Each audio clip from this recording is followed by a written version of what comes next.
Okay, guys, welcome to the quick revision. This is a quick revision in Science paper 1, which is physics. So this is a question that was sent to me by one of my students in the group, GCE students. All right, so GCE students sent this question so that they are assisted on how to answer it. So I'm going to answer it quickly. So they're saying a load is to be moved using a wheelbarrow.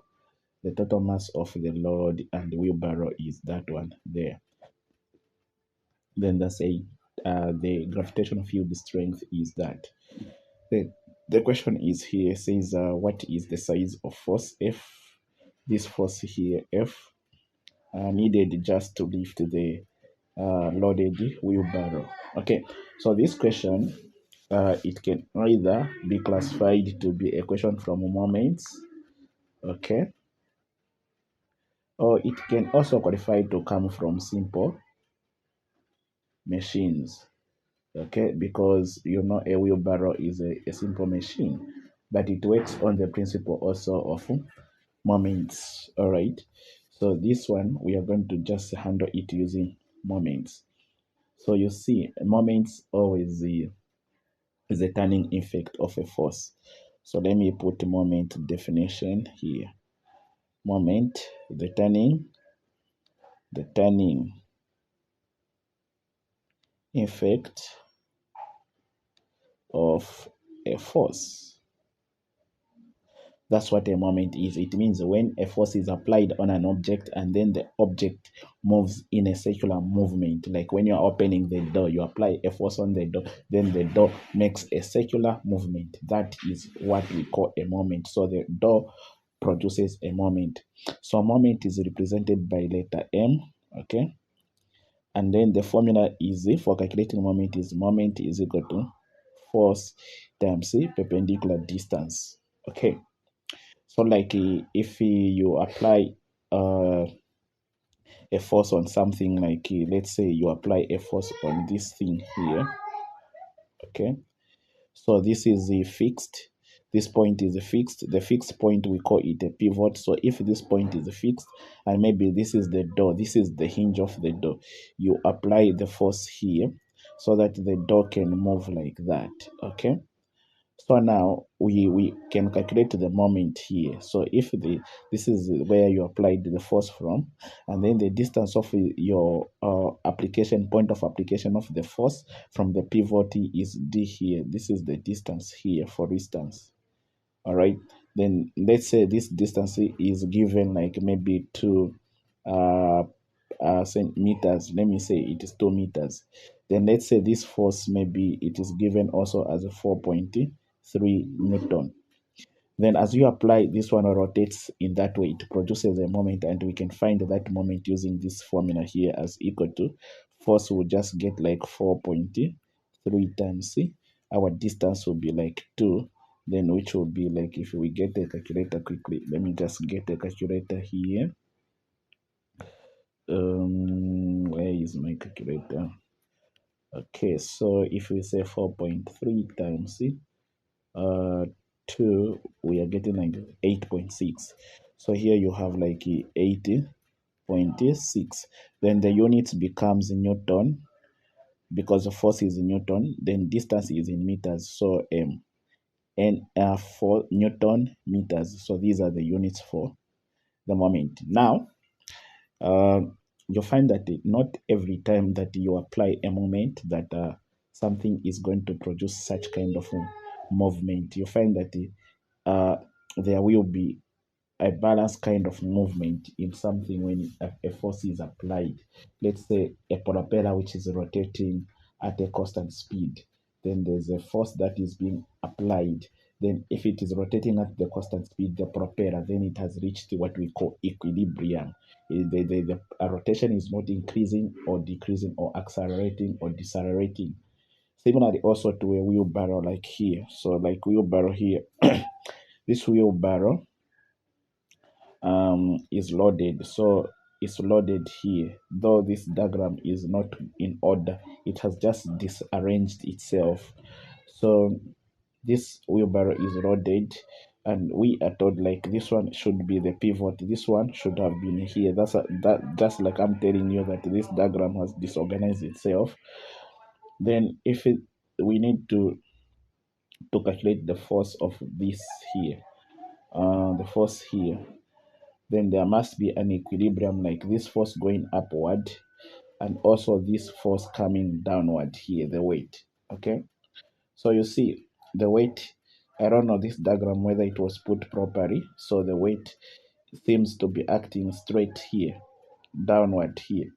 So meaning you as a person, when you lift this one from the ground, this is how it stands. The wheelbarrow stands like this, okay? And that is the force which will be there. The wheelbarrow will stand like that.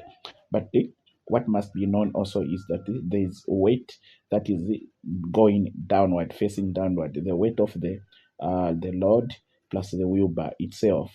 So you find that but if this is the position at which you are going to move the wheelbarrow, it means the wheelbarrow will be also in equilibrium. So when it is in equilibrium, then the principle of moment applies, which says the clockwise moment is equal to the anti-clockwise moment for an object in equilibrium. So in this case, we'll say moment one is equal to moment two, or rather, I'll say moment to the left should be equal to moment to the right, like to the right of the pivot.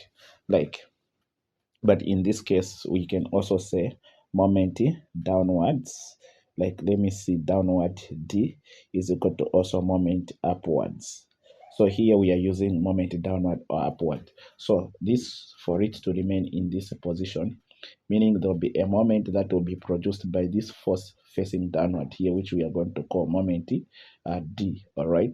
And this moment is going to be equal to force that is being produced from there times the distance. So it will be like we'll put like D downward, downward. So I'll bring it here. So I'll put in, I'll substitute, I'll say force downward times distance downward equals, then there's this one facing upward, so which is this moment here. So I will call this one as a moment upward as equal to, or just put U, moment upward, which is U is equal to force upward times distance upward. So I'll get this one again, bring it here. So I'll put force upward times distance upward. Then what I'm going to do now is just to quickly substitute, like this is the force.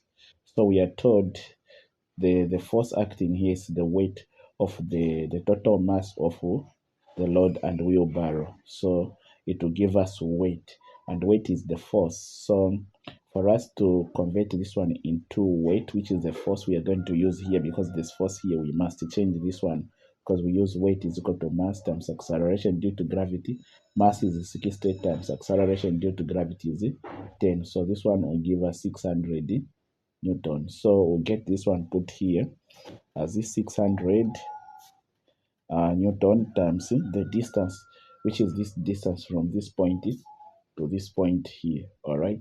So this distance of this point to this point, which is going to be 70.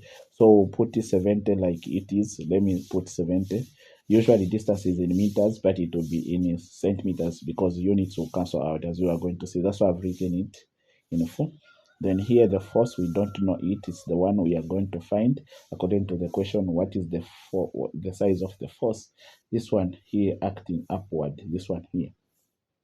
So I'll put as it is, then times the distance from this point up to the pivot. So I'll add 70 plus the 50, which is going to give us 120. Okay, so meaning here we have 120 centimeters.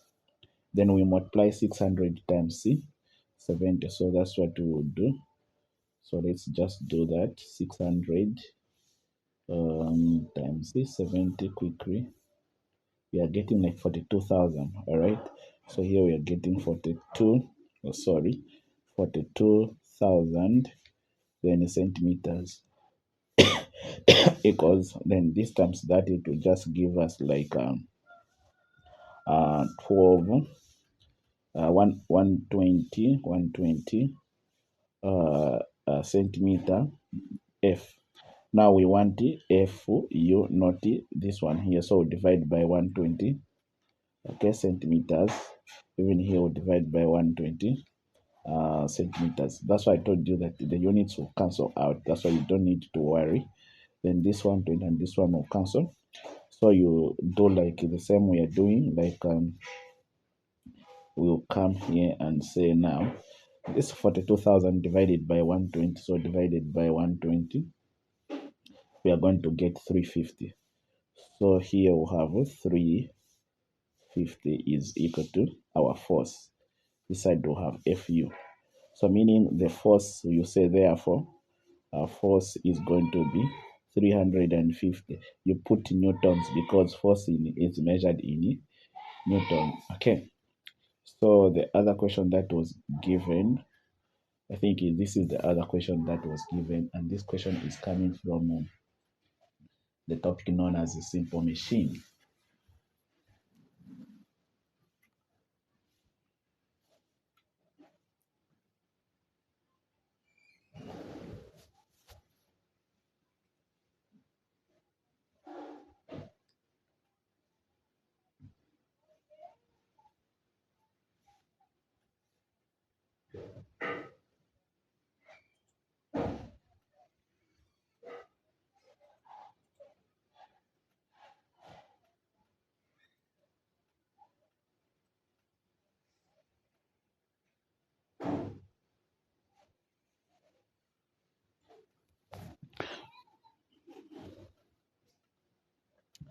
So this topic is known as the simple machine. So it's coming from simple machine, also simple machines. So now this topic which is coming from this question which is coming from simple machine, simple machines are in so many categories, and this is what we call gears. Okay, so these are gears. So it's very important you know the gears. So you when you look here, you are told that like a driving wheel. So meaning this one is the driving wheel, and then this is the driven wheel. Okay. So now in simple machines, there are things we talk like velocity ratio. So velocity ratio of a gear is always given by number of teeth in driving wheel. Okay. So you say number of teeth in driving wheel over number of also number of teeth in driven wheel. That's how it is. So here, this is the driving. So like when you look at the question, it says find the velocity ratio. So like to answer this one, velocity ratio VR is equal to, so number of teeth in the driving wheel, they've told you it's 36. So you put 36 divided by number of teeth in the driven wheel, which is 12. So you are just going to divide 36. 12 into 36, it will go how many times? 3. So this will be the velocity ratio. Okay. Then the other question is saying B, like if the driven wheel makes 15 rotations, how many rotations will do the driven wheel make? So again, this is very simple. So number of rotation which the driving wheel will make, you need to use this formula here. Okay. Let's say number of driving wheel is X. So it is given by a number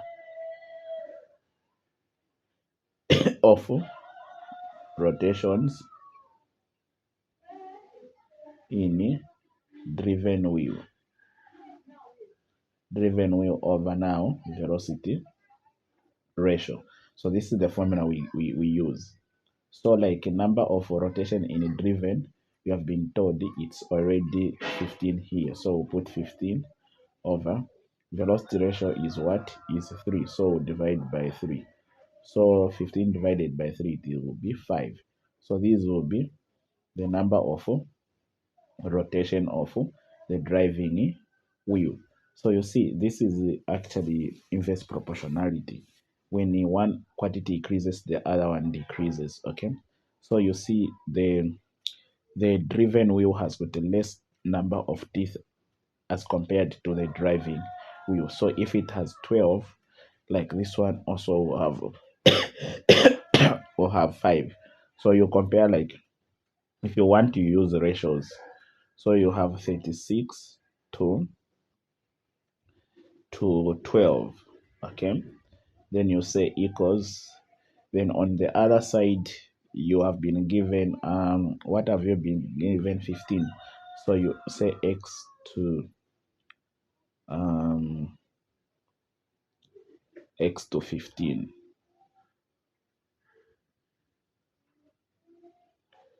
Yeah, I think, let me see if this is what it is, to 15.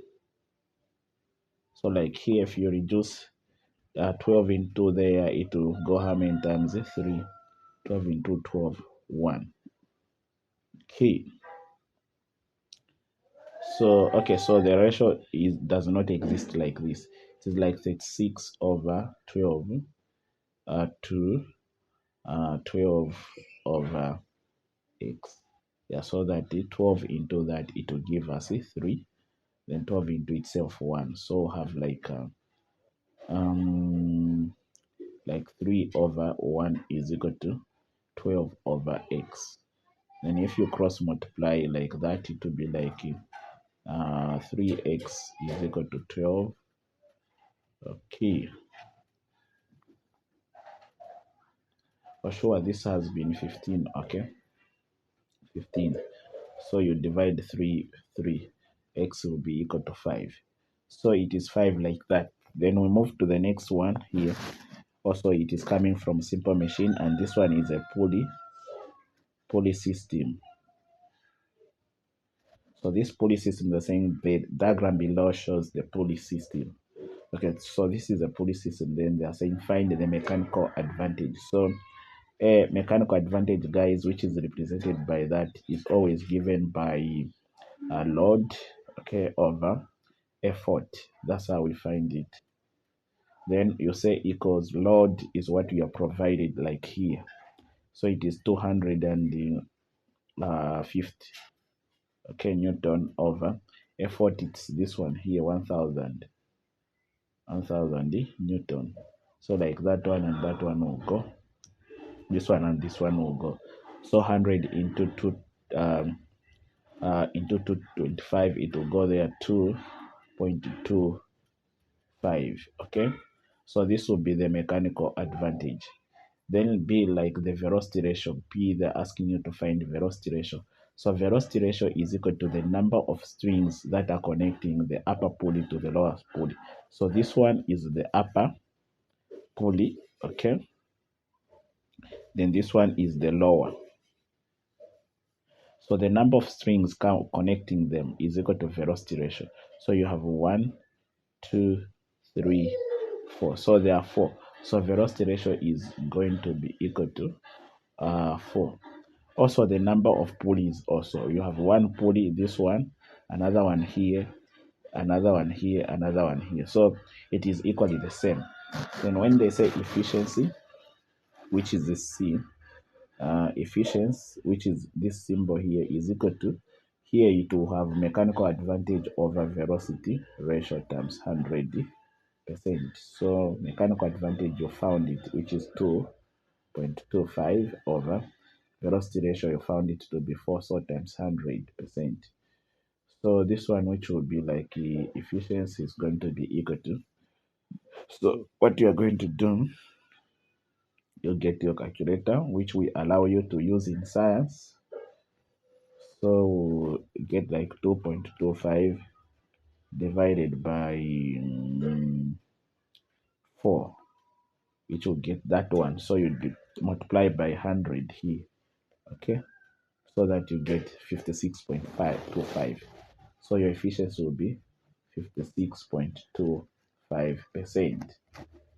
Yeah, so basically this is it. All right, so if you are watching this one from TikTok, consider to follow my TikTok profile. And if you are watching this one from my YouTube channel, like and follow or subscribe. And let me know in the comment section. And also, if you are watching me from my Facebook, you can also like and comment and also share on Facebook. Okay. So thank you for watching, guys. We are doing